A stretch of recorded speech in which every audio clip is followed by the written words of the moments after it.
The Connections podcast is sponsored by Cheyenne Video, the electric and solar specialist, and Elevate Studios. With special thanks to our Patreon sponsors, Gabriel Pina with Pina Business Services, Pro Bros with Nick and Dina Inglet, Melissa Munoz with Majestic Butterfly Beauty Salon, and Angel Cruz with Toilets on the Go. Mr. Sam? Yes, sir. How are you today? I'm doing great. How are you? Good. Yeah. Good. So what makes you, actually, why don't you just tell us a little bit about yourself? Well, where do I begin? I'm a lifelong resident of Laramie County. I'm 49 years old, father of four, one boy, three girls. So you know, yeah. Two of those girls they're mine, but they're stepdaughters. So we got a pretty good family. I am, and I've said it before, I'm going to say it again, I see things from a different perspective because I am the son of immigrants. I'm first generation in this country. So From where? From Greece. Really? Yeah. Eliopoulos. My parents are straight from Greece. They did it legally. That's also important to note. I keep pointing that out. But the reason my perspective is so different is because my father was a small boy when Hitler sent the Nazis in to raid Greece. Really? So he actually watched his parents get murdered. And they did different things each day, but on that particular day, their trophy were eyeballs. So they were collecting eyeballs in a bucket. So as they murdered people, they cut out the eyeballs, threw them in the bucket. So he witnessed that.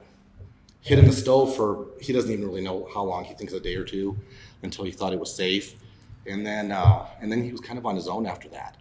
I'm not 100% clear as to where the red, white, and blue popped in his head, where he saw the image, but the flag is what guided his journey from that point forward. And it was all about getting to America for the rights, the freedom, so stuff like that doesn't happen again. So it doesn't happen to me or my kids. Yeah. So, and again, I've said this before, when I watch people throw their freedoms away, it makes me crazy. It makes me absolutely crazy because I knew what he went through to get here for those. I like that. So if you're going to ask me why I'm running, well, that's the beginning of it right there. So got to protect those rights, got to protect those freedoms. Yep. That's my number one priority. I like that. What answer? I haven't heard that before. Man, I'm sure your father has seen a lot in his day. There's a lot of wisdom there. I'm sure. He sure has. He unfortunately passed in 2007, and I only had I appreciate that. I only had a few mature years to process things that he'd been telling me my whole life. I wish I could go back and listen to the stories because with a more mature outlook. Because you're right, there was a lot of wisdom there. Absolutely, he'd been around. He'd lived through a lot. Yeah, and you could still look back on the stories that he taught you, still with that mature outlook, and get the wisdom that was there. Well, no, a lot of it makes a lot more sense now. I bet. So, why county commissioners? there's a lot of things that are unique to the county, and I actually am one of those people that was gone for 2 years right out of college, not because of housing or cost of living, but because of a job. The money was twice what I could have made here. My first house that I ever purchased was actually in that other place. It was Kansas City. I moved to Kansas City. I didn't know any better. When I came back, the first thing I did, I was at my parents' house, and I said, hey, I'm going to go out and look for houses this weekend because I can't live here. I'm a grown man. And boy, was I shocked that a place that had lower wages had, oh my gosh, yeah, the cost of a house was ridiculous compared to what I paid for there. So we do need to encourage more affordable housing. We do need to bring, like somebody else said, bring in some jobs that pay better. We are growing. We are getting there. There is more stuff coming in. We got to encourage that. The other half of the problem is that a lot of the old timers, and I would like to see some of the incumbents get voted out because their attitude is, well, we want to keep our Wyoming values. Well, so do I. I want to keep them as well. But why does that mean we can't progress? Why can't we move forward? We can, is the answer. We can move forward and we can keep our values. We can still be pro-God, we can still be pro-family, I sure am. Those values adapted from another set of values somewhere along the way. People that can't, grow. Water that's not flowing becomes stagnant and dies. Agreed. It absolutely does, yes. Very good analogy. Okay. So I liked Jane's question for Slade earlier. County Commission, what's your plan after that? County Commissioner is your goal? It is my goal. I'm a businessman, so I've been there and done that. Been very fortunate the last few years. So that's done. The bills are paid. Congratulations. Thank you very much. That's really cool. God has blessed me on that count. Congratulations. Grew really fast. So now I want to give back, and I do enjoy politics actually, as it turns out. Well, I got a little donation box by Steve's. I will. So, I will look at it. Yes. I will make sure I go over there. Okay. So yeah. So I'm not looking past the commissioner's office at this time. Yeah. You know, that's the goal, and then we'll go from there. Okay. Tell me one thing, and it could be your business background. I know Mr. Coppinger, his business background was really shocked me when it came to why he would be a good candidate for mayor. Tell me what would separate you from these other candidates. My business background for sure. Right out of college, I actually supervised a mega center for AT&T that had 3,000 people. So here I am, 22 years old, with 3,000 people underneath me, and it was overwhelming. But coming out the other end of that, I am a different person.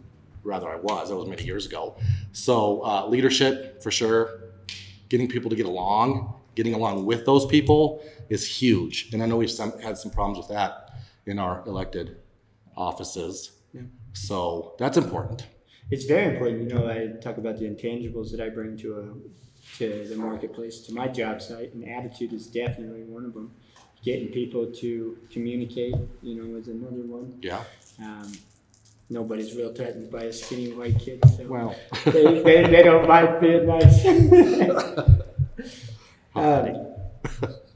Is there anything that you would like to say to the people that are watching you right now that would kind of leave them with some lasting memories? I would. First of all, I'd like to encourage everybody to get out and vote. That's the most important thing.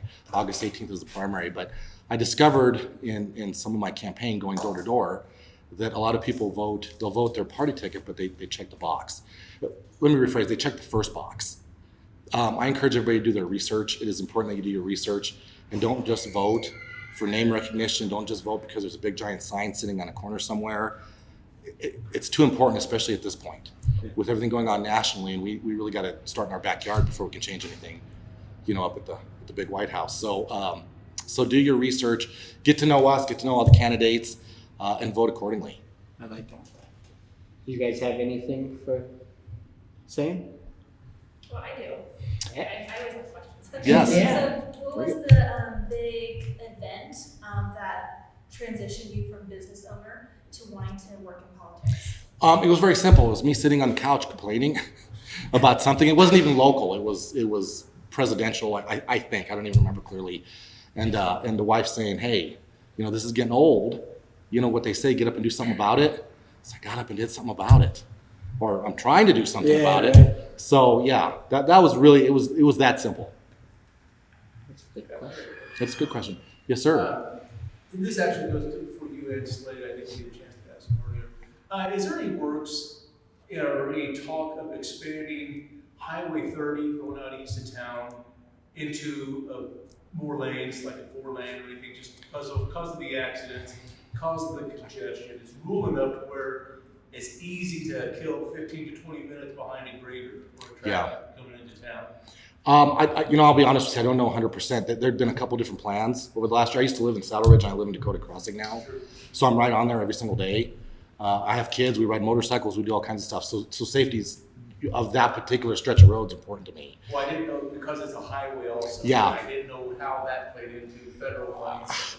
And maybe one of the other guys knows better, but we have there was a plan at one time to change, especially the intersections.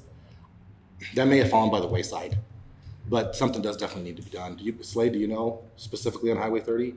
It would probably be in some sort of correlation, at least with the county and the state, because it is a highway.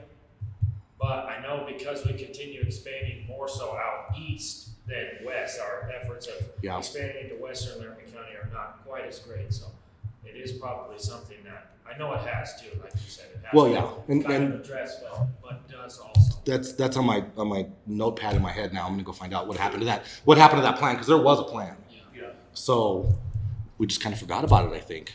At least up until Saddle Ridge, and that intersection. Going back out farther to Durham Estates, a little easier to get by with one lane going each way, but and then the turning lanes. But still, it is tough to.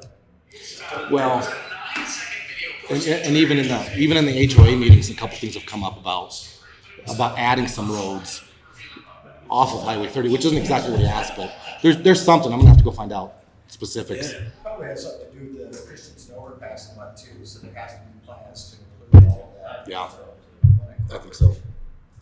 Yeah, keep us updated on that. That'd be cool. I would like to see the process of how you guys figure out what's going on. Yeah. So keep us updated on that. Absolutely, we will, or I will. Sam, I appreciate you coming in. Thank you, I sir. really do. Yeah, absolutely.